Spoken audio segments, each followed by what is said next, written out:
Okay, so we are starting the chemical bonding, which is the third chapter of your AS chemistry. जिसमें हम सबसे पहले ionic bonding को discuss करेंगे. हमने अपनी ओ लेवल्स में भी पढ़ा था कि किस तरह से आयन्स फॉर्म होते हैं. And ionic bond is form when electrons are transferred from a metal to a non metal forming an ionic compound. Metal is a positively charged और जो नॉन मेटल होता है वो नेगेटिवली चार्ज्ड होता है. तो मेटल जो होता है वो पॉजिटिव चार्ज होता है, इसका मतलब वो कैटाइन होता है.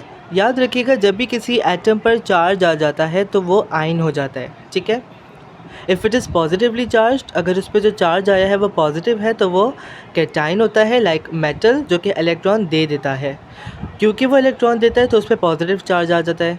एंड अ नॉन मेटल के जिस पर नेगेटिव चार्ज होता है, बिकॉज वो इलेक्ट्रॉन एक्सेप्टर होता है, वो इलेक्ट्रॉन एक्सेप्ट करता है. ठीक है, so it is called as anion, उस पर नेगेटिव चार्ज आ जाता है. ये आयोनिक बॉन्ड फॉर्म हो जाता है. जब आयोनिक बॉन्ड फॉर्म हो जाता है तो हमें पता चलता है कि यहाँ पर आयोनिक बॉन्डिंग हुई है. The compound is held together by the electrostatic attraction between the positively charged metal ions and negatively charged non metal ions. जो कैटाइन होता है पॉजिटिवली चार्ज्ड मेटल और उसके दरमियान और नॉन मेटल के दरमियान आपस में एक अट्रैक्शन ऑफ फोर्स जो है, फोर्स ऑफ अट्रैक्शन जो है वो जनरेट होती है, जो कि हम इलेक्ट्रोस्टैटिक कहते हैं. हम आगे डिस्कवर करने वाले हैं what does this mean. But electrostatic force of attraction is very strong और इसके लिए आपको बहुत हाई एनर्जी की रिक्वायरमेंट होती है ताकि आप बॉन्ड को ब्रेक कर पाओ. यानी इतनी ईजिली वो बॉन्ड ब्रेक नहीं होता, हमें बहुत ज़्यादा हाई एनर्जी की रिक्वायरमेंट होती है. अब जैसा कि हम लोगों ने चैप्टर नंबर 1 एटॉमिक स्ट्रक्चर में पढ़ा था कि यहाँ पर आयोनाइजेशन एनर्जी हाई होती है, यानी high energy is required to break down the bond between both of them.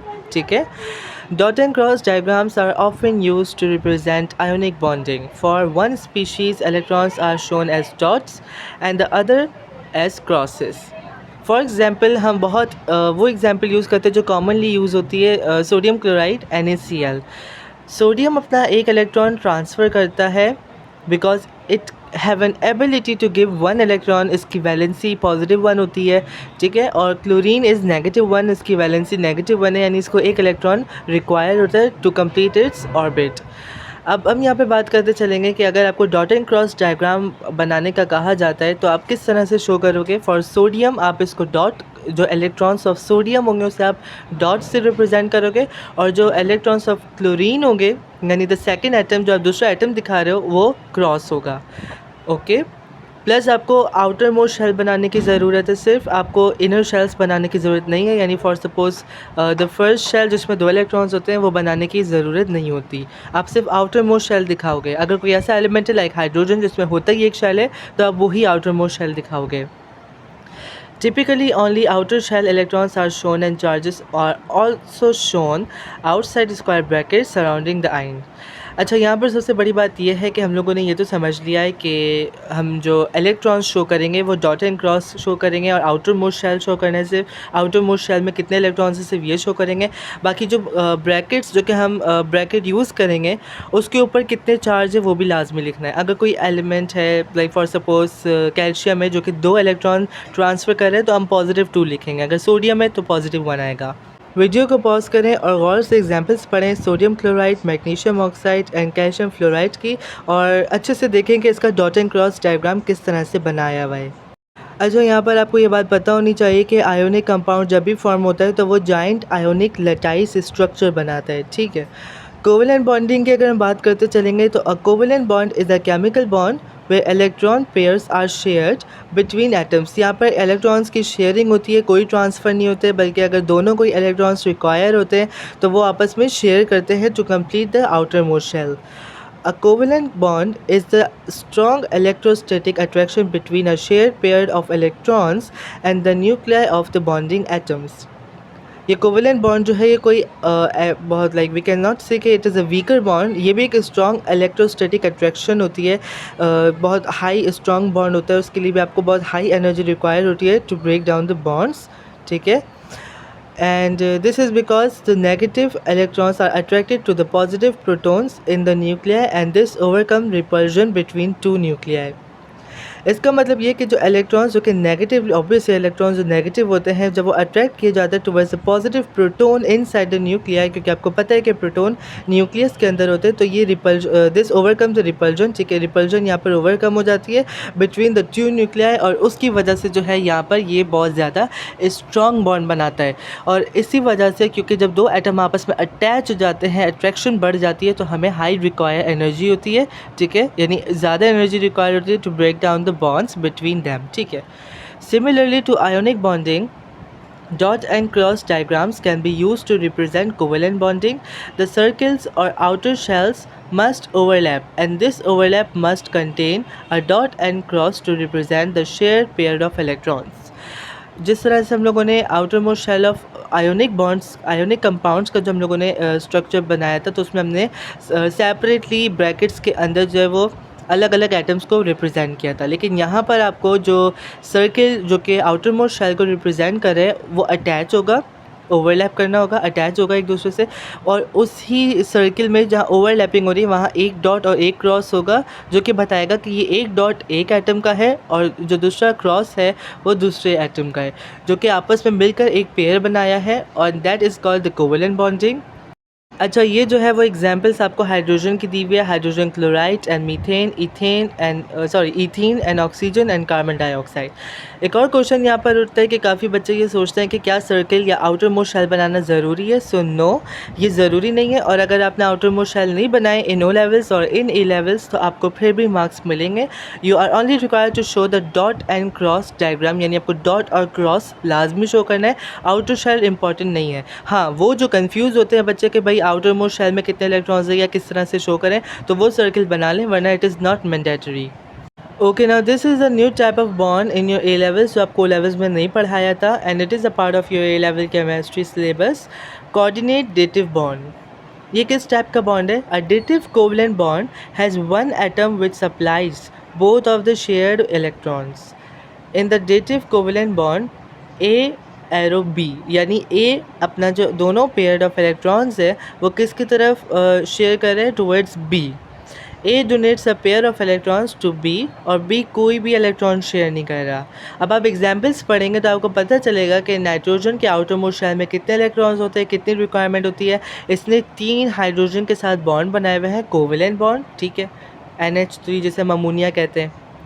लेकिन यहाँ पर एक अजीब किस्म का बॉन्ड बन रहा है, जो कि आप डायग्राम से देख सकते हो, डॉट एंड क्रॉस डायग्राम से। यहाँ पर जो अजीब किस्म का बॉन्ड बन रहा है वो है हाइड्रोजन का सबसे ऊपर जो नाइट्रोजन के लगा हुआ है। हमने डॉट एंड क्रॉस से पढ़ा था कि डॉट और क्रॉस अलग अलग एटम के इलेक्ट्रॉन्स को शो करता है। जो ब्लू कलर का डॉट है वो नाइट्रोजन के इलेक्ट्रॉन को शो कर रहा है, और जो ऑरेंज कलर का क्रॉस है वो हाइड्रोजन के इलेक्ट्रॉन्स को शो कर रहा है। लेकिन यहाँ पर आउटर मोस्ट शेल में अगर हम ऊपर वाले हाइड्रोजन की बात करेंगे तो वो अपने दोनों पेयर ऑफ इलेक्ट्रॉन्स को शेयर कर रहा है टुवर्ड्स नाइट्रोजन, ठीक है। ये डॉट एंड क्रॉस आपको बनाना है, याद रखना है। यहाँ पर ये नहीं कि आप डॉट एंड क्रॉस बनाएं, यहाँ पे क्रॉस एंड क्रॉस बन रहा है, यानी दोनों जो इलेक्ट्रॉन्स है वो किसकी तरफ से आ रहे हैं? हाइड्रोजन की तरफ से। This is called the coordinate dative bond. अब यहाँ पर Al2Cl6 में हम ये समझेंगे कि ये किस तरह से आप शो कर सकते हैं rather than the dot and cross diagram. Al जो एल्यूमिनियम है वो क्लोरीन के साथ बॉन्ड बना रहे हैं, and they are making the 3 types of covalent bond with chlorine, यानी 3 क्लोरीन के मॉलिक्यूल एक एल्यूमिनियम पर लगे हुए हैं, मेकिंग द कोवेलेंट बॉन्ड। अब यहाँ पर आप गौर से जो कि साइड में एरो वाली डायग्राम है, अगर आप उसे देखोगे बिल्कुल एग्जैक्टली आपको यही डायग्राम अपने एग्ज़ाम में बनानी है। और आप देख सकते हो कि यहाँ पर रेड कलर के जो इलेक्ट्रॉन्स है क्लोरीन के वो क्लियरली शो किए गए हैं इन द एरो डायग्राम, ठीक है। एरो किसकी तरफ फेस कर रहा है? टुवर्ड्स एल्यूमिनियम, यानी क्लोरीन अपने इलेक्ट्रॉन्स को जो पेयर ऑफ इलेक्ट्रॉन्स है वो शेयर कर रहा है टुवर्ड्स एल्यूमिनियम, ठीक है। तो आपको क्या शो करना है? आपको बिल्कुल ये डायग्राम को याद रखना है, एल्यूमिनियम एंड क्लोरीन, Al2Cl6। अब आपको ये अच्छे तरीके से याद रखना होगा कि जब भी कोई एटम दूसरे एटम की तरफ अपने पेयर ऑफ इलेक्ट्रॉन को शेयर कर रहा होता है तो आपको डायग्राम बनाने के लिए उसकी जो शेयर कर रहा है उसके लोन पेयर बनाना है, और एरो बनाना है जो कि फेस कर रहा है towards the one atom which is having like जिसको वो शेयर कर रहे हैं बेसिकली, ठीक है। फॉर सपोज़ यहाँ पर क्लोरीन जो है वो एल्युमिनियम को अपने इलेक्ट्रॉन्स दे रहा है, तो फेस करेगा एरो किसकी तरफ, एल्युमिनियम की तरफ। अब ये डायग्राम बहुत इंपॉर्टेंट है, याद रखनी है। कोऑर्डिनेटिव बॉन्ड का मतलब यही होता है कि यहाँ पर शेयर पेयर ऑफ इलेक्ट्रॉन होता है फ्रॉम ओनली वन एटम। अगर वन एटम नहीं लिखा तो आपको B1 मार्क नहीं मिलेगा। ओके, अच्छा, अब यहाँ पर हम दो किस्म के बॉन्ड पढ़ने वाले हैं, sigma bond and pi bond. सबसे पहले पढ़ते हैं what is mean by the sigma bond. A sigma bond is a single covalent bond form when two orbitals overlap end to end. The pair of electrons are found between the two nuclei. ठीक है, अब इसका मतलब क्या है, सबसे पहले ये समझते हैं। आपके नीचे जो डायग्राम दी हुई है ये ऑर्बिटल्स है, और आपको बिल्कुल ऐसे ही ऑर्बिटल्स को शो करना है इन स्क्वायर। ठीक है, इस स्क्वायर के अंदर एक एरो जो है वो नीचे की तरफ है and one another one is in opposite direction. ठीक है, दोनों ऑपोजिट डायरेक्शन में ये एक एरो इलेक्ट्रॉन रिप्रेजेंट कर रहा है। ठीक है, इन आवर प्रीवियस वीडियो हम लोगों ने S और P ऑर्बिटल्स पढ़ा था। ठीक है, हम लोगों ने पढ़ा था कि इलेक्ट्रॉनिक कॉन्फ़िगरेशन कैसे करनी है। अब हमारी ए लेवल्स पे किस तरह से इलेक्ट्रॉनिक कॉन्फ़िगरेशन की जाएगी। अगर प्रीवियस वीडियो नहीं देखी है तो जाकर देखें, बिकॉज इट्स वेरी इंपॉर्टेंट। इसमें आपको पता होना चाहिए कि आप अपनी इलेक्ट्रॉनिक कॉन्फ़िगरेशन किस तरह से करेंगे। तो S ऑर्बिटल और P ऑर्बिटल के बारे में पढ़ा था हमने। It is 2s and 2p orbital, और 2p ऑर्बिटल्स हमारे पास तीन होते हैं, 2px, 2py and 2pz orbital. ठीक है, अब फॉर सपोज़ यहाँ पर हमें ये दिया हुआ है, फॉर सपोज हमें एग्जाम्पल दी हुई है फॉर कार्बन एटम। ठीक है, इन द कार्बन एटम हमारे पास टोटल इलेक्ट्रॉन्स कितने होते हैं, कार्बन के पास टोटल कितने इलेक्ट्रॉन्स होते हैं, 6। ओके, तो पहला जो 1s2 है, 1s ऑर्बिटल में हमारे पास 2 इलेक्ट्रॉन आ गए, 2s में हमारे पास 2 इलेक्ट्रॉन आ गए, और 2p में हमारे पास 2 इलेक्ट्रॉन्स आ गए। 2px में 1 आएगा और 2py में 1 आएगा। ऐसा नहीं हो कि आप ये लिख दें कि 2px में ही दोनों आ गए, इट इज़ नॉट पॉसिबल। आपको अगर 2p में 2 इलेक्ट्रॉन्स है तो इसका मतलब ये कि 2px में 1 होगा और 2py में 1 होगा। अगर 2p में 3 इलेक्ट्रॉन्स है, इसका मतलब 2px में 1, 2py में 1, और जो आखिरी वाला जो खाली आपको दिख रहा है 2pz, उस पर भी 1 इलेक्ट्रॉन होगा if there are 3 electrons in 2p orbital. ठीक है, अब यहाँ पर सिग्मा बॉन्ड ये क्या है, it means by the overlapping end to end, जो कि हम आगे पढ़ेंगे। मेक श्योर कि ये ओवरलैपिंग एंड टू एंड किस तरह से हो रही है, एक इलेक्ट्रॉन नीचे की तरफ और दूसरा इलेक्ट्रॉन ऊपर की तरफ फेस कर रहा है। It means that electrons are repelled, having a repulsion. ठीक है, ये आपस में रिपल्जन क्रिएट कर रहे हैं, उसकी वजह से हायर फोर्स ऑफ अट्रैक्शन इनके बीच होती है। ठीक है, carbon forms 4 covalent bond rather than 2। अच्छा, अब सबसे बड़ा मेरा सवाल आपसे ये है कि भाई ऑर्बिटल में अगर ऑर्बिटल इनकम्प्लीट होता है तो हम ये कहते हैं ना कि जब इनकम्प्लीट ऑर्बिटल होगा तो हम देखते हैं कितने इलेक्ट्रॉन्स मौजूद हैं, यदि वो कितनी एबिलिटी रखते हैं इलेक्ट्रॉन्स बनाने की। तो मेरा आपसे सवाल ये है कि 2p में हमारे पास सिर्फ 2 इलेक्ट्रॉन्स हैं, तो ये रेदर दैन 2 ये 4 इलेक्ट्रॉन्स 4 कोवेलेंट बॉन्ड्स कैसे बना लेता है। Now that is a question कि हाउ इट इज़ पॉसिबल कि जब 1s2 में हमारा जो 1s ऑर्बिटल है वो कंप्लीट है, उसमें 2 इलेक्ट्रॉन्स कंप्लीट है, और 2s ऑर्बिटल भी कंप्लीट है क्योंकि उसमें 2 इलेक्ट्रॉन्स आ सकते हैं। s ऑर्बिटल में कितने इलेक्ट्रॉन्स आ सकते हैं, 2 इलेक्ट्रॉन्स आ सकते हैं ना, तो यहाँ पर तो 2 इलेक्ट्रॉन्स मौजूद हैं। इन 2p ऑर्बिटल्स कितने इलेक्ट्रॉन्स आ सकते हैं, ठीक है, 2p में 6 इलेक्ट्रॉन्स आ सकते हैं। ठीक है, लेकिन यहाँ पर तो 2 इलेक्ट्रॉन्स हैं, तो उसको तो 2 कोवेलेंट बॉन्ड बनाने चाहिए, यानी एक इलेक्ट्रॉन किसी और से ले, दूसरा इलेक्ट्रॉन भी किसी और से ले ले, लेकिन यहाँ पर ये 4 इलेक्ट्रॉन कोवेलेंट बॉन्ड बनाता है। कार्बन कितने बॉन्ड बनाता है, 4 बॉन्ड बनाता है, तो क्यों बनाते हैं 4 bond, how is it possible, because this releases more energy and makes the molecule more stable. अब कार्बन को अपने आप को स्टेबल करने के लिए 4 इलेक्ट्रॉन बनाते हैं, एंड दिस ये किस तरह से बनाते हैं, through a process called hybridisation. ठीक है, a small amount of energy is use to promote one of the 2s electron to the empty 2b orbital, जिसको हम 2pz कह रहे हैं। Hybridization occurs when the electrons are rearranged again into the 4 identical sp3 hybrids. The sigma bond forms when 2 orbitals from different atoms overlap end to end. अब मैं बताता हूँ कि यहाँ पर हो क्या रहा है। देखें, हमारे पास जब ऑर्बिटल में, जो कि हमने पढ़ा था कि s ऑर्बिटल में सिर्फ 2 इलेक्ट्रॉन्स आ सकते हैं जो कि कंप्लीट है, और P में कितने इलेक्ट्रॉन्स आते हैं? 6 इलेक्ट्रॉन्स आते हैं, ठीक है। लेकिन यहाँ पर तो ये पॉसिबिलिटी कि सिर्फ 2 इलेक्ट्रॉन्स आ सकते हैं, क्योंकि हमारे 2px 2py में से 2 इलेक्ट्रॉन्स हैं। तो इसका मतलब एक अलग अलग बॉन्ड बनाएंगे और हमारे पास सिर्फ 2px और 2py कंप्लीट होगा। स्टिल 2pz हमारे पास कंप्लीट ही नहीं हो सकता, क्योंकि वहाँ पे इलेक्ट्रॉन ही नहीं है। तो होगा क्या कि जो 2s का एक इलेक्ट्रॉन है वो मूव कर जाएगा टूवर्ड्स 2pz, ठीक है। ये ट्रांसफ़र हो जाएगा इलेक्ट्रॉन, यानी ये s ऑर्बिटल से निकलकर एक इलेक्ट्रॉन p ऑर्बिटल में चला जाएगा, विच इज़ 2pz ऑर्बिटल, ठीक है। अभी ये जो आप सामने अपनी स्टेट देख रहे हो, ये हमें याद रखने की ज़रूरत है। एटम की स्टेट्स के बारे में आपको पता होना चाहिए।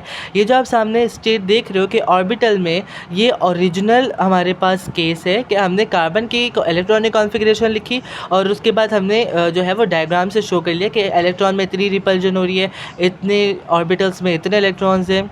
This is called the ground state, ठीक है। आप इसको नोट कर लो, ग्राउंड स्टेट, ठीक है। ये ग्राउंड स्टेट कहलाती है। ये ओरिजिनल स्टेट है जिसमें कार्बन एग्जिस्ट करता है बिफोर मेकिंग द बॉन्ड। जब वो बॉन्ड बनाने की कंडीशन में आता है और it requires to make a bond with someone, ये करता क्या है कार्बन, ये अपना एक इलेक्ट्रॉन 2s से निकाल कर 2p में डाल देगा। एंड दिस अब जो कंडीशन होगी वो होगी, एक इलेक्ट्रॉन होगा 2s में, एक इलेक्ट्रॉन 2p में, एक 2px, एक इलेक्ट्रॉन 2py, एक इलेक्ट्रॉन 2pz में। अब जो 2s का इलेक्ट्रॉन था वो एक इलेक्ट्रॉन आ गया 2pz में और 2s में एक इलेक्ट्रॉन बचा। अब इस स्टेट को कहते हैं हम एक्साइटेड स्टेट, ठीक है। ये खुशी वाला एक्साइटेड नहीं है, but you need to make sure कि आपको ये लिखना आना चाहिए, आपको पता होना चाहिए व्हाट इज़ ग्राउंड स्टेट, यानी ओरिजिनल जो अभी आप डायग्राम में देख रहे हो, ये it is a ground state. और जो इलेक्ट्रॉन ट्रांसफ़र हो गया, अब हो गया ये excited state. Now it is ready to make bond, okay. तो बॉन्ड बनाने से पहले जो कंडीशन होगी, यानी इलेक्ट्रॉन ट्रांसफ़र हो जाएगा फ़ौरन, 2s से 2p में चला जाएगा, it is called excited state. और ये पूरा प्रोसेस जो हुआ है जिसमें इलेक्ट्रॉन ट्रांसफ़र हो गया टूवर्ड्स 2pz में, ठीक है, या 2s से इलेक्ट्रॉन 2p में चला जाता है, this process is called hybridisation. तो हाइब्रिडाइजेशन की आपको बहुत अच्छे से डेफिनेशन को पता होना चाहिए कि हाइब्रिडाइजेशन क्या हो रही है। इसमें जो 2s इलेक्ट्रॉन है वो चला जाएगा 2p में, ठीक है। 2s में जो इलेक्ट्रॉन है एक, वो 2pz में चला जाएगा और इसको बोलते हैं हाइब्रिडाइजेशन। ये डेफिनेशन आती है, आ भी सकती है, आपको अच्छी तरह से इस डेफिनेशन का पता होना चाहिए, ठीक है। और स्टेट्स का पता होना चाहिए कि हाइब्रिडाइजेशन में इलेक्ट्रॉन अपनी ग्राउंड स्टेट से एक्साइटेड स्टेट में चला जाता है ताकि वो एलिजिबल हो जाए टू मेक द बॉन्ड। अभी होगा क्या, बॉन्ड किस तरह बनेगा, 2s में एक इलेक्ट्रॉन शेयर होगा किसी फॉर सपोज़ कोई एक है एटम जो इलेक्ट्रॉन शेयर करने वाला है अब कार्बन के साथ, फॉर सपोज़ हाइड्रोजन। तो एक हाइड्रोजन जब अपना इलेक्ट्रॉन किस में देगा, 2s में, दूसरा वाला 2px, तीसरा वाला 2py और चौथा वाला 2pz। अब सारे ऑर्बिटल्स कंप्लीट हो गए, यस, अब सारे ऑर्बिटल्स कंप्लीट हो गए। तो बॉन्डिंग से पहले क्या हुआ, हाइब्रिडाइजेशन हुई, जिसमें ग्राउंड स्टेट से एटम जो है वो एक्साइटेड स्टेट में चला गया। और स्टेट के बारे में आपको पता होना चाहिए, ग्राउंड स्टेट जो ओरिजिनल आपके सामने, एक्साइटेड स्टेट जब इलेक्ट्रॉन ट्रांसफ़र हो जाए from 2s to 2p, okay. अब हम यहाँ पर sp3 हाइब्रिडाइजेशन क्यों कह रहे हैं कि sp3 हाइब्रिडाइजेशन क्यों हुई है, बिकॉज एक इलेक्ट्रॉन s में गए, 3 इलेक्ट्रॉन p में गए, okay. So it is sp3 where s1 p3, so it is sp3 hybridisation. और इस तरह से सिग्मा बॉन्ड बन गया, ओवरलैपिंग एंड टू एंड। जब आप पाई बॉन्ड पढ़ोगे आपको ज़्यादा पता चलेगा what is mean by sigma bond. Well, the process of promoting an electron hybridization and formation of the molecular orbital follows the same pattern in the covalently bound molecules. अच्छा, pi bond समझेंगे कि what is mean by the pi bond. It is a covalent bond formed when 2 orbitals overlap sideways. जब 2 orbitals sideway overlap करते हैं, ठीक है, तो उसे हम कहते हैं pi bond. The pi bond is the region above and below a sigma bond where this pair of electrons can be found. जब भी सिग्मा बॉन्ड, याद रखिएगा कभी भी ऐसा पॉसिबल हो ही नहीं सकता कि पाई बॉन्ड बने पहले, सबसे पहले सिग्मा बॉन्ड का बनना ज़रूरी है। आपको एक सबसे इम्पॉर्टेंट बात बताऊं, जब भी किसी एलिमेंट के अंदर आप डबल बॉन्ड देखो, लाइक फॉर सपोज बहुत इजी एग्जांपल है कार्बन कार्बन डबल बॉन्ड, तो उसमें एक बॉन्ड जो है वो सिग्मा है और दूसरा बॉन्ड पाई बॉन्ड है। जब भी कहीं आप डबल बॉन्ड किसी भी स्ट्रक्चर में देखो, किसी भी स्ट्रक्चर में फार्मूला में आप डबल बॉन्ड देख लो, आप समझ जाना कि पहला जो बॉन्ड इसके साथ बन रहा है वो सिग्मा बॉन्ड है और दूसरा बॉन्ड पाई बॉन्ड। ऐसा हो ही नहीं सकता कि ज़िंदगी में पहली दफ़ा पाई बॉन्ड बने और सिग्मा बॉन्ड ही ना बने। अगर पहला बॉन्ड कोई बना तो पहले वो सिग्मा बॉन्ड बनेगा, उसके बाद जाकर फिर कहीं पाई बॉन्ड बनेगा। ओके, तो मेक श्योर आपको ये पता होना चाहिए। Okay, so when a pi bond forms between two carbons, first a 2s electron is promoted to the empty, ये हम लोग पढ़ चुके हैं, empty 2p orbital to give 4 unpaired electrons। इस तरह से excited state में आ गया। उसके बाद यहाँ पर excited state में आने के बाद hybridization होगी of 3 orbitals rather than 4 when forming a sigma bond। ठीक है, अगर फॉर सपोज मैं ये कह रहा हूँ, मेरी मर्ज़ी, मैंने पीछे अभी कहा था सिग्मा बॉन्ड में कहा था कि मैं 4 हाइड्रोजन दूंगा, हर हाइड्रोजन एक इलेक्ट्रॉन देगा 4 ऑर्बिटल्स को, और इस तरह से s और p 2px 2py 2pz electrons complete हो गए, ऑर्बिटल कंप्लीट हो गया। ठीक है, मेरी मर्ज़ी कि मैंने 4 इलेक्ट्रॉन्स दिए। अब यहाँ पर कंडीशन कह रही है इनकी मर्ज़ी, अगर ये 3 इलेक्ट्रॉन्स दें, फॉर सपोज 2s को एक इलेक्ट्रॉन दे दे हाइड्रोजन का और 2px और 2py को हाइड्रोजन का एक एक इलेक्ट्रॉन दे देगा।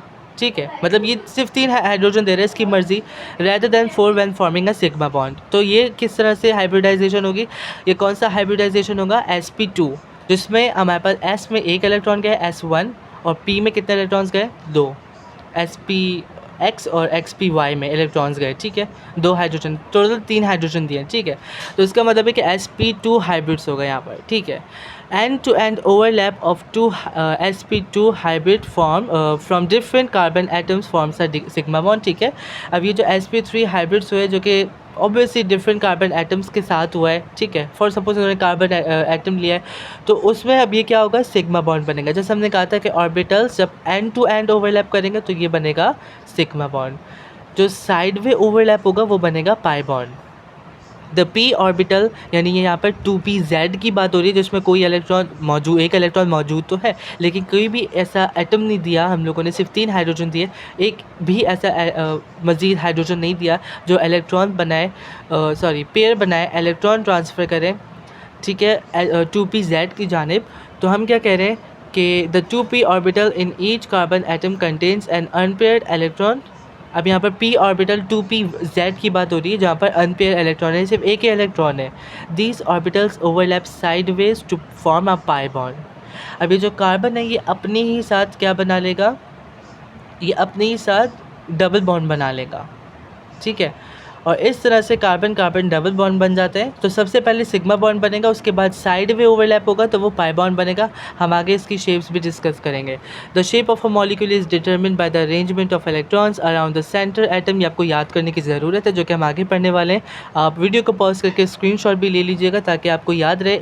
ऐसा नहीं कि एग्ज़ाम से 2 दिन पहले याद करें, पास पेपर प्रैक्टिस शुरू करें तो उससे 2-3 घंटे पहले याद कर लें। आपको पता होना चाहिए कि शेप्स क्या है और बिल्कुल आपकी ये फिंगर टिप्स पे होनी चाहिए। ठीक है, what is the shape, what is the angle form between both of them. ठीक है, electron pairs are region of negative charge so they repel each other and arrange themselves as far apart as possible.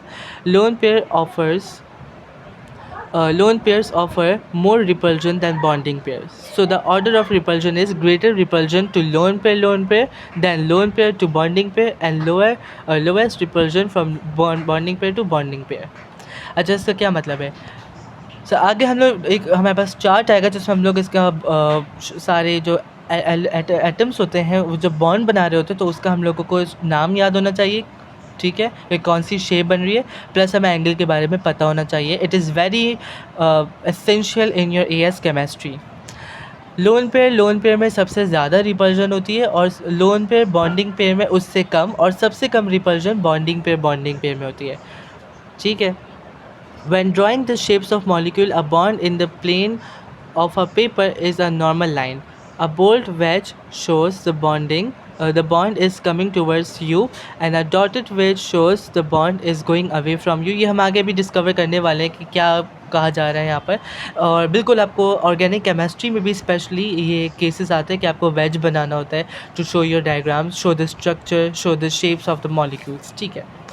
Lone pair में सबसे ज़्यादा repulsion हो रही होती है, ठीक है, और बॉन्डिंग पेयर में सबसे कम रिपल्जन हो रही होती है। और ये तो पूरा इजी सिनेरियो आपको याद करने की ज़रूरत है, ठीक है। आपको पता होना चाहिए कि हाईएस्ट रिपल्जन लोएस्ट रिपल्जन कहाँ हो रही है, ठीक है। सबसे हाईएस्ट रिपल्जन लोन पेयर में हो रही है, यानी आपस में जो लोन पेयर हैं वो एक दूसरे से रिपेल करते हैं, जिसकी वजह से अब हम आगे शेप्स में भी पढ़ेंगे, ठीक है। Do not need to worry, आगे हम शेप से पढ़ने वाले हैं what does mean by this repulsion. और ये रिपल्जन हमें बताती है what is the shape of the molecule. अगर लोन पेयर होगा और सिर्फ लोन पेयर होगा, एक बॉन्ड पेयर होगा, तो लोन पेयर की अट्रैक्शन वो होगी ज़्यादा होगी, वो उनकी रिपल्जन ज़्यादा होगी, वो आपस में एक दूसरे से बहुत दूर होंगे। और जो बॉन्डिंग पेयर में रिपल्जन होगी वो बहुत कम होगी, वो आपस में ज़्यादा करीब होंगे, तो डिस्टेंस उनमें कम होगा। अच्छा, शेप ऑफ अ मॉलिक्यूल से पहले हम शेप ऑफ ऑर्बिटल्स पढ़ लेते हैं कि आपको शेप्स ऑफ ऑर्बिटल्स पता होनी चाहिए। अगर एस ऑर्बिटल है तो वो सिंपल सर्कुलर शेप में होता है, ठीक है। जब सर्कल है तो हम कहते हैं ये एस ऑर्बिटल है, ओके। अगर पी ऑर्बिटल है तो हमने पढ़ा था कि हमारे पास 3 किस्म के ऑर्बिटल्स होते हैं in p x, P y and p z. तो पी एक्स ऑर्बिटल किस तरह से होता है, ये बिल्कुल हॉरिजॉन्टल होता है, इट सीम्स लाइक 8, लेकिन ये हॉरिजॉन्टल होता है। पी वाई हमारे पास वर्टिकल होता है, और पी जेड हमारे पास यूँ कह सकते हैं कि the resultant of X and Y. मतलब हम ये कह सकते हैं कि you can just see from the diagram P x, P Y, P Z के बारे में आपको पता होना चाहिए, ठीक है। इस स्ट्रक्चर को आपको, इन शेप्स को आपको रट्टा मारना चाहिए, बहुत अच्छे से याद होना चाहिए क्या शेप्स है ये। एस सर्किल होगा, पी एक्स वर्टिकल होगा, सॉरी हॉरिजॉन्टल होगा, पी वाई वर्टिकल होगा एंड पी जेड इस तरह से लाइक टिल्टेड होगा, ठीक है। तो ये पॉज करें वीडियो, स्क्रीनशॉट ले लें, आपको पता होना चाहिए about these components of your orbitals. You need to recognise these shapes in AS level. बाकी डी और एफ ऑर्बिटल्स हमारे सिलेबस का पार्ट नहीं है, मतलब डी तो A2 में पढ़ेंगे हम, but F is not the part of our syllabus. Video को पॉज करके इसका भी स्क्रीनशॉट ले लीजिएगा कि when you are having only 2 bonding pairs, like for suppose carbon dioxide, जिसमें हमारे पास 2 बॉन्डिंग पेयर्स होते हैं। तो जैसे मैंने कहा था कि जब बॉन्डिंग पेयर होगा तो हमारे पास उसमें लोएस्ट रिपल्जन होगी, ठीक है। लेकिन यहाँ पर हमारे पास कोई लोन पेयर नहीं है, ठीक है। So because having no lone pair and जो कार्बन के दोनों इलेक्ट्रॉन्स हैं वो बॉन्डिंग पेयर में इन्वॉल्व हैं, तो हमारे पास जो बॉन्ड एंगल बनेगा वो होगा 180, और बॉन्ड की जो शेप होगा उस शेप का नाम होगा लीनियर। अब आपसे एग्जाम में ये भी पूछा जा सकता है what is the shape, what is the bond angle, या वो सिर्फ बॉन्ड एंगल भी पूछ सकते हो, तो ये सब आपको पता होना चाहिए। अगर 3 बॉन्डिंग पेयर्स होंगे, फॉर सपोज एग्जाम्पल्स में तो हमें सिर्फ लाइक फॉर सपोज यहाँ पर बोरोन दिया हुआ है, ठीक है। तो अगर तो कोई भी एटम है लेकिन उसके पास सिर्फ 3 बॉन्डिंग पेयर्स हैं, तो फिर उसका जो एंगल होगा वो होगा 120 and the name of the shape of the molecule would be trigonal planner. अगर 4 बॉन्डिंग पेयर्स है तो टेट्राहेड्रल होगा, जिसका बॉन्ड एंगल होता है 109.5 डिग्री, ठीक है। Such as example given to you of methane, जिसमें हमारे पास बॉन्ड एंगल 109.5 है और इसमें टेट्राहेड्रल इसकी शेप है। इसी तरह से अगर 5 बॉन्डिंग पेयर होंगे हमारे पास, तो फिर हमारे पास जो शेप बनेगी वो होगी ट्राइगोनल बाय पैरामिडल, और इसका एंगल होगा 120 एंड 90। ये आपको याद करने की ज़रूरत है, दोनों एंगल होंगे उसके, ठीक है। और आप डायग्राम से एग्जांपल से देख सकते हो किस तरह से कि एंगल्स बन रहे हैं, ठीक है। अगर हमारे पास 6 बॉन्डिंग पेयर्स है तो ऑक्टाहेड्रल बनेगी, जिसका बॉन्ड एंगल है 90 डिग्री, ठीक है। अगर 2 बॉन्डिंग पेयर्स हैं और 2 लोन पेयर्स है तो आप देख सकते हो कि बॉन्डिंग पेयर्स के बीच जो रिपल्जन है वो कम है और लोन पेयर के बीच ज़्यादा है। तभी ऊपर पूरा जो ऑक्सीजन है, अगर आप देखो कार्बन डाइऑक्साइड की एग्जांपल्स है तो उसमें तो लीनियर बन रहा है, लेकिन यहाँ पर लीनियर नहीं है, हालांकि यहाँ पे से 2 ही हाइड्रोजन अटैच है टूवर्ड्स द ऑक्सीजन, लेकिन क्योंकि 2 लोन पेयर हैं तो इनकी रिपल्जन ज़्यादा है, जिस वजह से हाइड्रोजन आपस में करीब है और लोन पेयर से दूर है, ठीक है। We are having this we call as V shape और non linear. I prefer non linear and 104.5 is the bond angle, where 3 bond pairs और 1 लोन पेयर होगा तो उसके पैरामिडल होगा। फॉर सपोज अमोनिया की एग्जाम्पल दी हुई है और उसका बॉन्ड एंगल 107 डिग्री होगा। तो ये सारा स्क्रीनशॉट लें और याद करें। अच्छा, अगर हम इंटरमॉलिकुलर फोर्सेस ऑफ अट्रैक्शन की बात करेंगे, सो it is the attraction between neighbouring molecules, यानी अगर दो नेबरिंग मॉलिक्यूल्स हैं तो उनके बीच जो फोर्स ऑफ अट्रैक्शन है वो इंटर मॉलिक्यूलर फोर्सेस कहलाती हैं, ठीक है। इलेक्ट्रोनेगेटिविटी क्या होती है? Is the ability of an atom to attract a bonding pair of electrons in a covalent bond. For suppose Cl negative. अब क्लोरीन पर नेगेटिव चार्ज होता है, इसका मतलब वो उसको इलेक्ट्रॉन रिक्वायर होता है, तो वो इलेक्ट्रोनेगेटिव है, ठीक है। लाइक अगर हमारे पास कोई ऐसा एटम है जिसकी वैलेंसी है -2, यानी उसे 2 इलेक्ट्रॉन्स रिक्वायर होते हैं, तो उसकी वो ज़्यादा इलेक्ट्रोनेगेटिव है। For suppose oxygen is more electronegative than chlorine, क्योंकि ऑक्सीजन को 2 इलेक्ट्रॉन्स रिक्वायर होते हैं, ठीक है। तो किस तरह से बॉन्डिंग पे ऑफ इलेक्ट्रॉन को अट्रैक्ट कर सकते हैं, ये इसकी इलेक्ट्रोनेगेटिव हो जाती है। Electronegativity increases towards the top right of the periodic table. More electronegative atoms are better at attracting the bonding electrons in a covalent bond. ठीक है। A polar bond is a bond with a permanent charge difference or permanent dipole. ठीक है। अच्छा, सबसे बड़ी बात, polar bonds कहते किसे? ये कौन से बॉन्ड? हमने पहले तो नहीं पढ़े ये बॉन्ड, हम तो भी सिग्मा बॉन्ड पढ़ चुके हैं जो कि ऑर्बिटल्स में होते हैं, पाई बॉन्ड्स पढ़ चुके हैं जो ऑर्बिटल्स में होते हैं, कोऑर्डिनेटिव बॉन्ड पढ़ चुके हैं जो कि हमारे पास शेयर्ड पेयर ऑफ इलेक्ट्रॉन्स होते हैं फ्रॉम ओनली वन एटम, ठीक है। लेकिन ये कौन सा बॉन्ड है? सो बेसिकली ये बॉन्ड वो बॉन्ड है, यानी ये उसकी बात हो रहे हैं, वो मॉलिक्यूल्स जो कि वाटर में सॉल्यूबल होते हैं, which is having a polarity, जो कि पोलर बॉन्ड्स होते हैं, जो इनके अंदर बॉन्ड जो होते हैं वो बॉन्डिंग पोलर बॉन्डिंग होती है, क्योंकि वो वाटर में सॉल्यूबल होते हैं। वो सॉल्यूबल क्यों होते हैं? क्योंकि एक पर पॉजिटिव चार्ज होता है, दूसरे पर नेगेटिव चार्ज होता है, सच एज हाइड्रोक्लोरिक एसिड। इसमें हाइड्रोजन पे पॉजिटिव चार्ज है, क्लोरीन पर नेगेटिव चार्ज है। ये पॉजिटिव और नेगेटिव चार्ज डायपोल बनाता है। Yes, it is called dipole. A permanent dipole और इंड्यूस्ड एंड इंस्टेंटेनियस डायपोल क्या होता है? ये डिफरेंट टाइप्स ऑफ डायपोल है। परमानेंट डायपोल यानी मुस्तकिल रहने वाला डायपोल है, ठीक है। Permanent charge difference, charge difference का क्या मतलब है? हाइड्रोजन पॉजिटिव हो रहा है तो क्लोरीन नेगेटिव है, ओके। ये चार्ज डिफरेंस की वजह से, अगर तो चार्ज डिफरेंस है तो वो डायपोल बना रहा है, और अगर तो चार्ज डिफरेंस है तो वो कंपाउंड पोलर है, ओके। अच्छा, फॉर सपोज अगर क्लोरीन मॉलिक्यूल है Cl2, तो क्लोरीन दोनों पर नेगेटिव चार्ज है, तो यहाँ पर कोई डायपोल नहीं बन रहा, क्योंकि नेगेटिव नेगेटिव आपस में कैंसिल आउट हो रहे हैं, डायपोल कैंसिल हो रहा है, कोई डायपोल नहीं बन रहा। इट इज़ नॉन पोलर, ठीक है। This occurs when the two bonding atoms in a covalent bond are different because one atom is more electronegative than the other, so it will attract the bonding electrons towards itself। ये वही जो मैंने भी समझाया। If two atoms in a covalent bond are exactly the same, such as Cl2, Br2, O2, oxygen के molecule होता है, ठीक है। फॉर सपोज बहुत ईजी एग्जाम्पल ले लो, किसी भी एटम का मॉलिक्यूल लाइक H2, O2, ठीक है, वो आपस में सेम एटम आ रहे हैं ना। The electronegativity of both atom will be the same, so the bond will be non polar, क्योंकि उसकी इलेक्ट्रोनेगेटिविटी आपस में कैंसिल आउट हो रही है। अब कैसे पता लगाएं कि कोई भी मॉलिक्यूल पोलर है? It must contain polar bonds and be non symmetrical, ठीक है। पोलर बॉन्ड्स का क्या मतलब है? एक पॉजिटिव होगा दूसरा नेगेटिव होगा, तो समझ में आ जाएगा ये पोलर बॉन्ड बना रहे हैं। And it must be non symmetrical in shape, ठीक है। If a polar molecule is symmetrical, the dipoles will cancel out each other, it is a common sense, ठीक है। अगर वो सिमेट्रिकल होगा तो डायपोल कैंसिल हो जाएंगे, डायपोल कैंसिल हो जाएंगे तो इलेक्ट्रोनेगेटिविटी कैंसिल होगी, और उसके बाद पोलर बॉन्ड नहीं बनेगा। Obviously it will be insoluble in water. The oxygen in non metal oxides is very electronegative. This causes a permanent dipole across the covalent bond, so the atom that oxygen is bonded to becomes partially positive, ठीक है। Oxygen अब जिसके साथ भी bond बनाएगा वो positive हो जाएगा, because electron is highly negative, electronegative.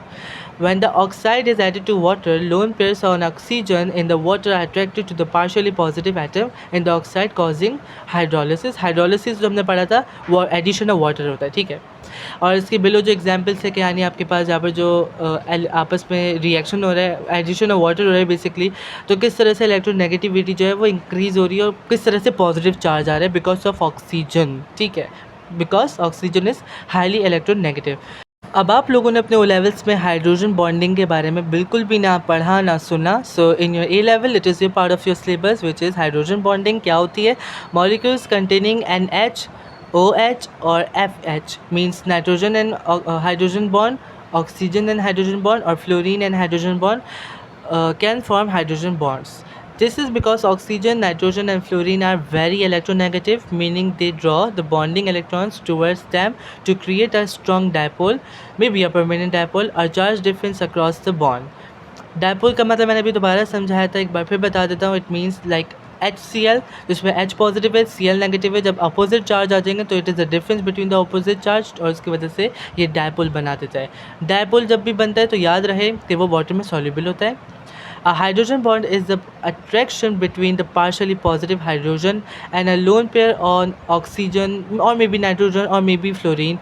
Water and ammonia are example of compounds that form hydrogen bond. अच्छा, हाइड्रोजन बॉन्ड भी हर किसी में नहीं होता. और सबसे मोस्ट इम्पॉर्टेंट बात, जब भी आपको कोई बॉन्ड बनाना होता है, फॉर सपोज कोई भी बॉन्ड बनता है, like ionic bond, covalent bond, metallic bond, कोई भी बॉन्ड, तो उससे पहले हाइड्रोजन बॉन्डिंग लाजमी होती है. अब हमें कंडीशंस याद रखनी है. जब भी NH यानी कोई ऐसा एटम होगा जो वेरी इलेक्ट्रोनेगेटिव, बहुत ज़्यादा इलेक्ट्रोनेगेटिव होगा, तो उसका मतलब है वहाँ हाइड्रोजन बॉन्ड बन रहा होगा. हाइड्रोजन बॉन्ड का मतलब ये बिल्कुल भी नहीं है कि हाइड्रोजन ऑक्सीजन के साथ बॉन्ड बना रहा है तो हमने कह दिया कि हाइड्रोजन बॉन्डिंग है. नहीं. अब देखो कि किस तरह से जो लोन पेयर ऑफ ऑक्सीजन है, ऑक्सीजन इलेक्ट्रोनेगेटिव है और हाइड्रोजन इलेक्ट्रो पॉजिटिव है. किस तरह से हाइड्रोजन जो है वो अट्रैक्ट कर रहे हैं टुवर्ड्स ऑक्सीजन, ऑक्सीजन के जो लोन पेयर्स है वो अट्रैक्ट कर रहे हैं towards hydrogen because the difference in the charge. ठीक है, hydrogen positive, electron partially negative आपस में अट्रैक्ट करेंगे, और ये जो हम डॉटेड लाइन से हमेशा हाइड्रोजन बॉन्ड्स को शो करते हैं. ये कभी भी स्ट्रेट सिंगल लाइन से शो नहीं होगा, ये हमेशा डॉटेड लाइन से शो होगा. सिमिलरली इन अमोनिया में हम लोग ये शो कर रहे हैं कि हमारे पास जो नाइट्रोजन का लोन पेयर है वो अट्रैक्ट कर रहा है टुवर्ड्स हाइड्रोजन.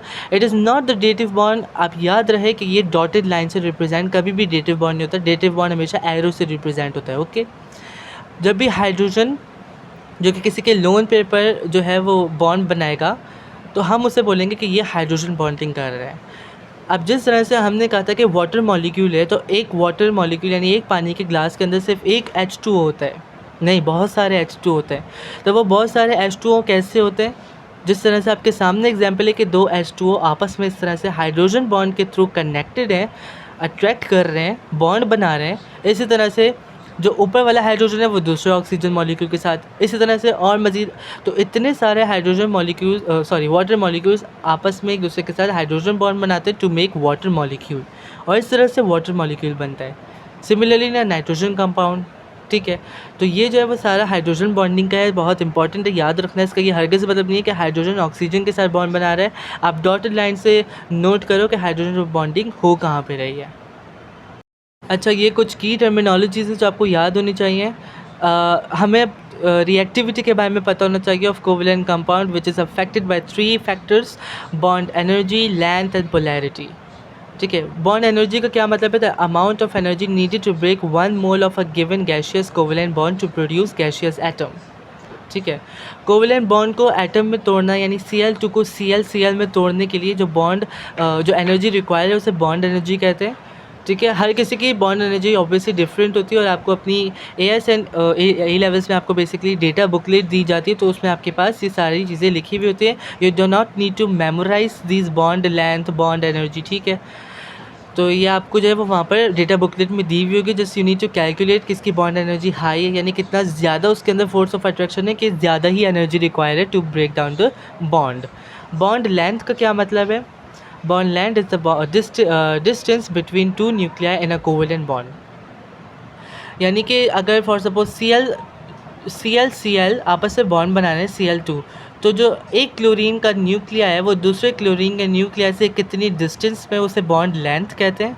ठीक है, a longer bond means the shared pair of electrons is further from at least one nucleus, so the attraction and bond strength decreases with increasing bond length. अगर bond length बढ़ जाएगी यानी दो atoms के जो for suppose अपने इस example में क्लोरीन लिया था, इस दो क्लोरीन के आपस में जो न्यूक्लियाई हैं जब वो दोनों आपस में डिस्टेंस में हो जाएंगे तो इसका मतलब है अट्रैक्शन कम होगी. सो अट्रैक्शन डिक्रीज़ होगी, रिएक्टिविटी डिक्रीज़ होगी जैसे जैसे इसकी बॉन्ड लेंथ इंक्रीज़ होगी. ठीक है, और अगर कोई दो एटम आपस में बॉन्ड बना रहे हैं वो बहुत क्लोज हैं टू ईच अदर, तो उनका डिस्टेंस टू 2 न्यूक्लियाई कम होगा, उसकी वजह से उनकी रिएक्टिविटी हाई होगी. एनर्जी बहुत ज़्यादा रिक्वायर है to break down the bond like this scenario. ठीक है, Bond polarity, if the electronegativities of the bonding atoms are different, the bond will be, ये हम लोगों ने ऑलरेडी डिस्कस कर चुके हैं. अगर एक एटम पॉजिटिव होगा दूसरा नेगेटिव होगा तो इलेक्ट्रोनेगेटिविटी डिफरेंस आएगा जिसकी वजह से बॉन्ड पोलर होगा. Okay, the strength of a bond rather than polarity typically determines the rate of a reaction. A stronger bond means the compound is less reactive. जैसे जैसे बॉन्ड स्ट्रॉन्गर होगा तो high energy चाहिए, यानी वो इतनी जल्दी रिएक्ट नहीं कर सकता, इतनी जल्दी वो रिएक्टिव नहीं हो सकता, इतनी जल्दी वो रिएक्ट नहीं कर सकता, बिकॉज वो बहुत स्ट्रॉन्गर बॉन्ड है, स्ट्रॉन्गर फोर्स ऑफ अट्रैक्शन उसमें ऑलरेडी प्रेजेंट है. तो हाई एनर्जी चाहिए to break down the bonds. Polarity may means molecules are attracted to each other which triggers the reaction.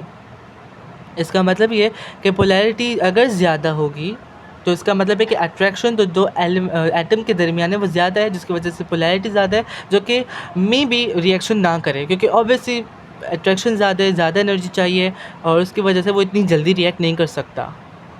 अच्छा, अब हम बात करते चलेंगे van der Waals forces which is also known as the dispersion forces, which is also known as the London forces. तब आपको अगर London forces, dispersion forces या वान डेर वाल्स फोर्सेस के बारे में कहा जाएगा तो इसका मतलब एक ही बात है. The type of van der Waals forces found between symmetrical non polar molecules. वो मॉलिक्यूल्स वाटर में सॉल्युबल नहीं होते बिकॉज वो सिमेट्रिकल होते हैं, उन पर कोई डायपोल्स नहीं होता, उनके बीच ये जो है वो पाई जाती है force of attraction.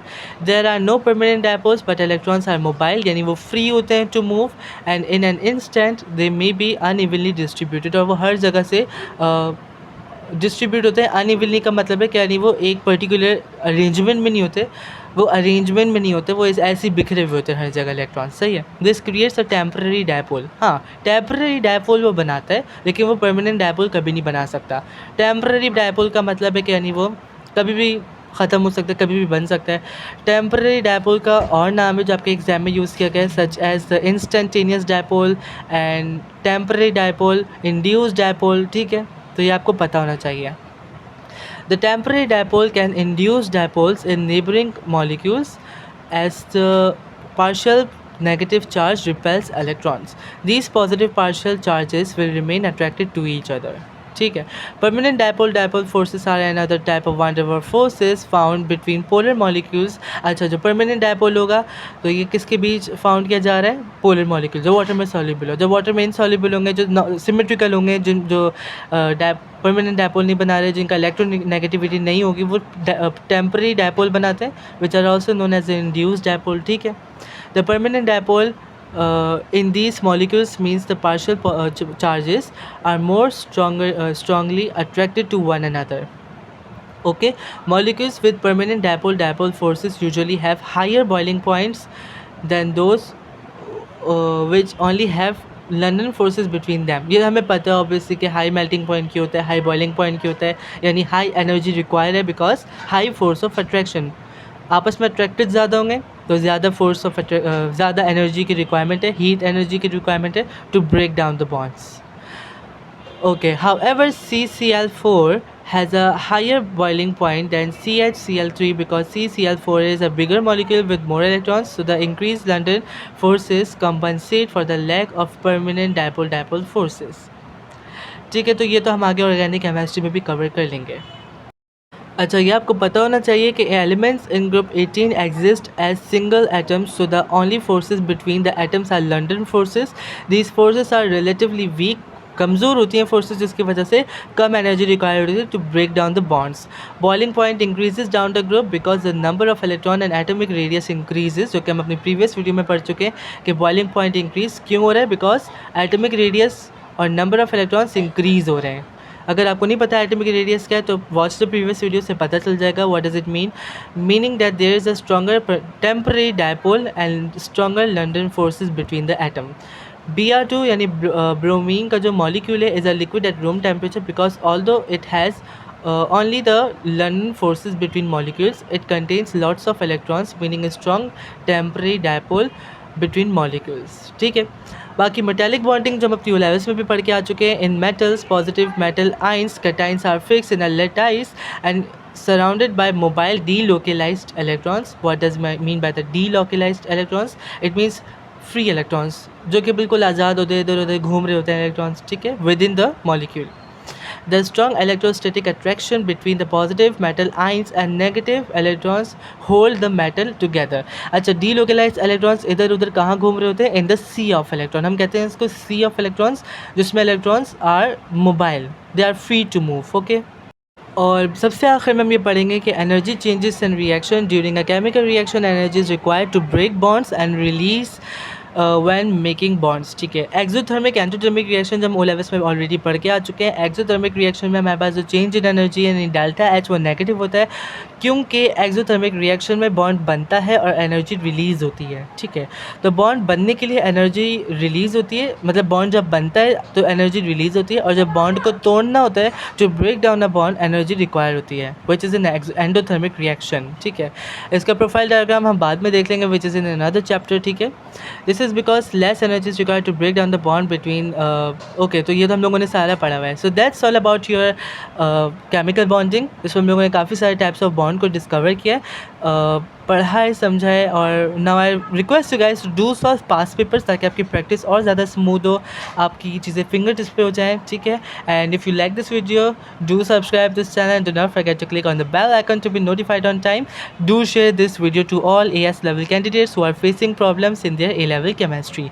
Till that, see you in the next video. Till that, take care.